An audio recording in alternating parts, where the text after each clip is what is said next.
जय मिथिला और टिंकू झा। आज अहाँ सबके मिथिला के बहुत बड़का दिन छै, बहुत महत्वपूर्ण दिन छै। आज चौड़चन पाबनि छै। चाँद के अर्घ देखेला के बाद कामना चाँद के पूजा होइ छै चौड़चन। मिथिला के चौड़चन छै, पूजा भऽ रहल छै।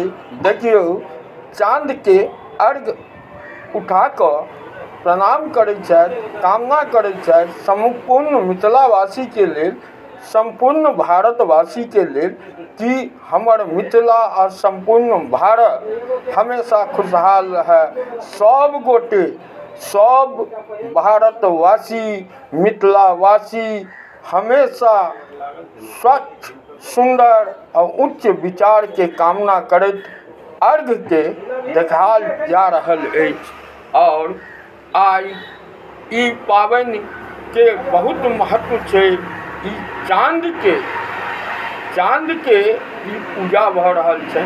चाँद मामा कहियौ, चाँद भगवान कहियौ, आ सच यह छै सूरज और चाँद।